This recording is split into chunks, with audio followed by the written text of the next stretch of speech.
नमस्कार दोस्तों, मेरा नाम है रिंकू। आप देख रहे हैं रेगाफ्लिक इन्फो। आज की इस वीडियो में मैं आपके बहुत सारे डाउट क्लियर करने वाला हूं। सबसे पहले जानेंगे कि बाइनेंस लॉन्चपैड है क्या और बाइनेंस लॉन्चपैड क्यों लॉन्च किया बाइनेंस ने, वो भी जानेंगे। बाइनेंस लॉन्चपैड में जो भी प्रोजेक्ट लॉन्च होता है आप उसमें किस तरीके से स्टेकिंग करेंगे, अनस्टेकिंग मतलब जो भी यहाँ पे प्रोजेक्ट लॉन्च होता है उसमें आप किस तरीके से स्टेक करेंगे। उसके बाद में अनस्टेक मतलब आपने यहाँ स्टेक कर दिया, अब आपका मन बदल गया, मानो आपने बीएनबी यहाँ पे कमिट किया यानी कि सबमिट किया और जो बीएनबी का प्राइस है वो इंक्रीज हो गया। अब आपका माइंड चेंज हो गया कि नहीं मुझे यहाँ से निकालना है, तो किस तरीके से आप उसको निकालेंगे। स्टेकिंग के बेनिफिट क्या है, कौन कौन से पेयर में स्टेक अवेलेबल होते हैं, स्टेकिंग के रिस्क क्या है, स्टेकिंग का जो फीस है सिंपली वो कितना फीस आपको पे करना होता है, और स्टेकिंग में जो आपको रिवॉर्ड मिलता है उसको आप किस तरीके से सेल करेंगे और कौन से वॉलेट में आपके पास बैलेंस अवेलेबल होना चाहिए। सबसे पहले थोड़ा सा पीछे चलते हैं कि बाइनेंस लॉन्चपैड को समझने से पहले 2000 मान के चलते हैं 17-18 में या फिर अभी भी होते हैं, ठीक है। आईसीओ आईसीओ का जो फुल फॉर्म होता है वो होता है इनिशियल कॉइन ऑफरिंग। मानो कि मैंने खुद का एक टोकन बना दिया और मैं उसका अच्छा खासा प्रमोशन कर देता हूँ, हाइप बना देता हूँ और मैं बोलता हूँ कि वो बिट्रेक्स पे आ जाएगा, बाइनेंस पे आ जाएगा, वजीरेक्स पे आ जाएगा, कोइन डीसीएक्स पे आ जाएगा।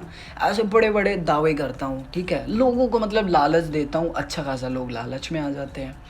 उसके बाद में छोटे मोटे एक्सचेंज पे लिस्ट करा दिया, टीम ईम कुछ अता पता नहीं है और भाई साहब वो हो जाता है scam.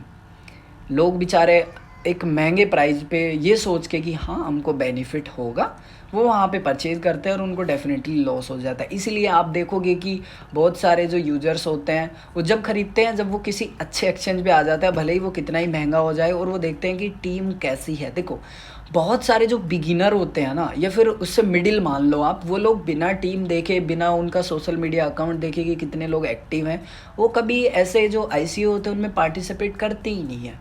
So what is Binance launchpad, अब इसको समझते हैं। बाइनेंस लॉन्चपैड को अगर मैं यहाँ पे एक्सप्लेन करूँ तो इसका नाम दिया जाएगा आईईओ, मतलब इनिशियल एक्सचेंज ऑफरिंग। अब बाइनेंस लॉन्चपैड को समझते हैं थोड़ा सा डीप में। बाइनेंस लॉन्चपैड का एक एग्जांपल देता हूँ आपको और अच्छे से समझ आएगा। बाइनेंस लॉन्चपैड कुछ इस तरीके से है, मानो कि मेरा कोई प्रोजेक्ट है, उस बहुत अच्छा प्रोजेक्ट है, दम है उस प्रोजेक्ट में, लेकिन मेरे पास यूजर्स नहीं है, मैं किसी को नहीं जानता हूँ। मुझे अच्छे यूजर्स चाहिए, एक्टिव यूजर्स चाहिए। तो मैं क्या करूँगा, एक ऐसा प्लेटफॉर्म देखूँगा जहाँ पे जो मेरा प्रोजेक्ट है उसको वो सपोर्ट भी करे और वहाँ पे यूजर भी एक्टिव हों। तो मैं आ जाऊँगा बाइनेंस जो एक्सचेंज है उसके पास, बाइनेंस को दिखाऊंगा मेरा प्रोजेक्ट, उनकी जो टीम है उसको रिव्यू करेगी, देखेगी कि हाँ एक्चुअल में इस प्रोजेक्ट में दम है, और वो वहाँ पे उसको लिस्ट कर देंगे। अब जो भी मेरी फीस होगी मैं वो पे कर दूंगा। लेकिन अब बाइनेंस को इससे क्या फ़ायदा, बाइनेंस तो बल्कि उसको लॉन्च किया, उनको तो मेहनत करनी है, इतना सारा स्ट्रक्चर बनाना है, लेकिन बाइनेंस को बेनिफिट होगा तभी ना कुछ करेगा, बिल्कुल बेनिफिट है। बाइनेंस खुद के कॉइन में स्टेकिंग हमेशा करवाता है और 2-3 पेयर और दे देता है, जैसे डॉट का दे देता है और BUSDT का। अब समझिए BNB वैसे हमारे पास है, सबके पास है, ठीक है। अब बाइनेंस ने कर दिया लॉन्चपैड में एक नया प्रोजेक्ट लॉन्च। अब सिंपली जो लोग हैं वो सोचेंगे कि यार बाइनेंस में एक नया प्रोजेक्ट आया है और ये बहुत अच्छा पोटेंशियल देगा हमको, चलो कुछ BNB परचेज करते हैं। 1000 लोग सोचेंगे, 2000, लाखों लोग अब ऐसा सोचेंगे तो मार्केट में तो कमी पड़ेगी कोइन की, ठीक है। तो डेफिनेटली जब डिमांड होगी मार्केट में तो जो प्राइस है वो इंक्रीज होगा, सिंपल सी बात है। तो जो प्राइस है वो भी हमेशा बहुत ज़्यादा पंप हो जाता है। कभी भी जो बाइनेंस लॉन्च पैड है उसमें कोई भी प्रोजेक्ट लॉन्च होने का अपडेट आता है तो आपने देखा होगा इस चीज़ को, ठीक है। आई होप कि यहाँ तक आपके जो डाउट्स है वो क्लियर हो गए होंगे, बाइनेंस लॉन्च पैड कैसे काम करता है, और एक एग्जांपल से भी मैंने आपको समझा दिया। अब थोड़ा सा इसको प्रैक्टिकल करके देखते हैं, ठीक है। अगर आपका अभी तक अकाउंट नहीं है बाइनेंस में तो पहले तो अकाउंट बनाइए, ठीक है। अकाउंट कैसे बनाते हैं, प्लेलिस्ट चेकआउट कर लीजिए बाइनेंस वाला, तो वहाँ पे बहुत सारे वीडियो मिल जाएंगे। अकाउंट बनाना, ट्रांसफ़र करना, ट्रेडिंग करना, A to Z मैंने बहुत डिटेल में एक्सप्लेन कर रखा है, ठीक है। अब बाइनेंस का जो एप्लीकेशन है उसको ओपन करेंगे। अगर आपका जो लाइट वर्जन है, ठीक है, तो आप उसको पहले प्रो वर्जन में कन्वर्ट कर लीजिएगा, ठीक है।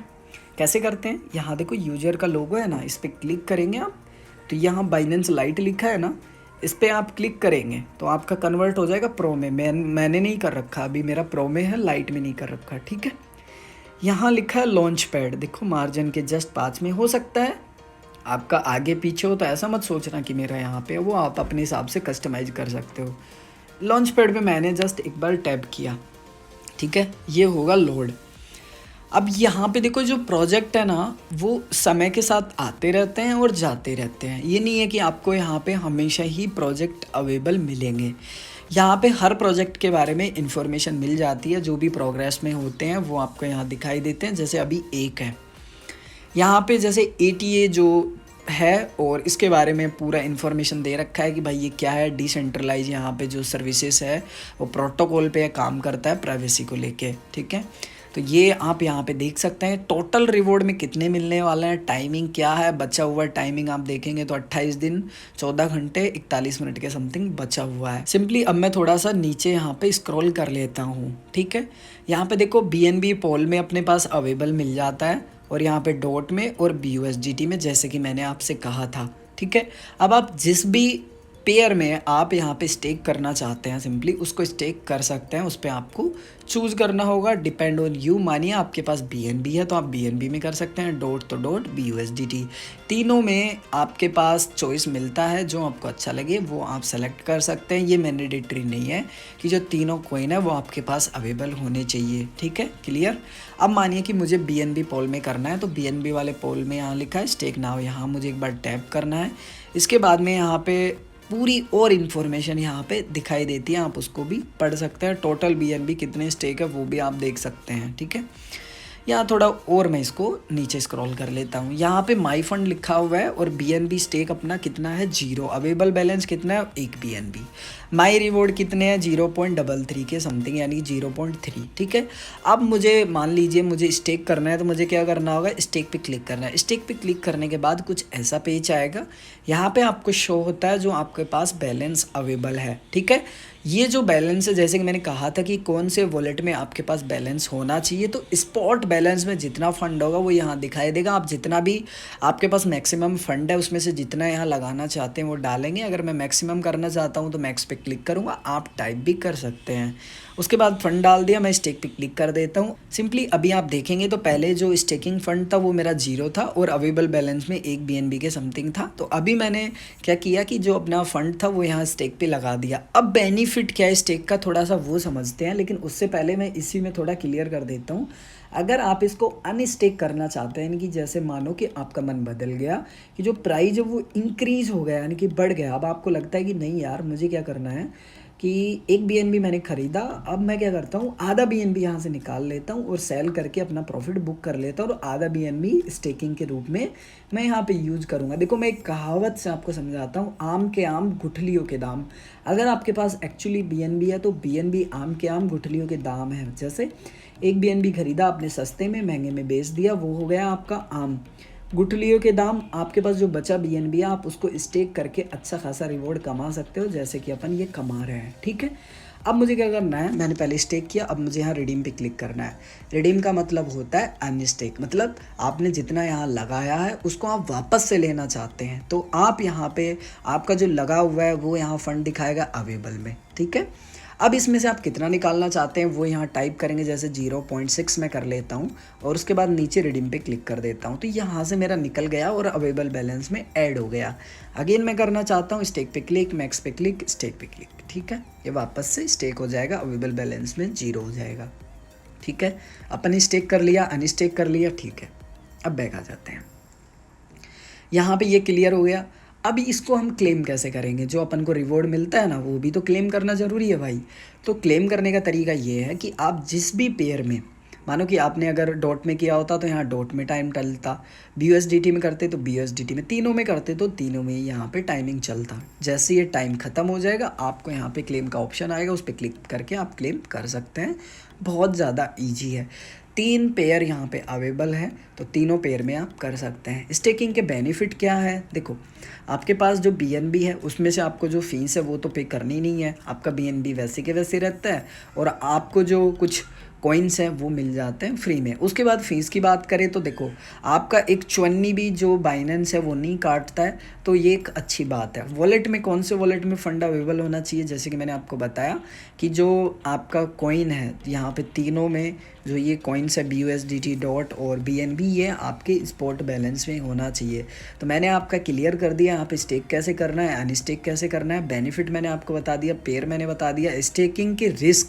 स्टेकिंग के रिस्क भाई साहब कुछ भी नहीं है यहाँ पे।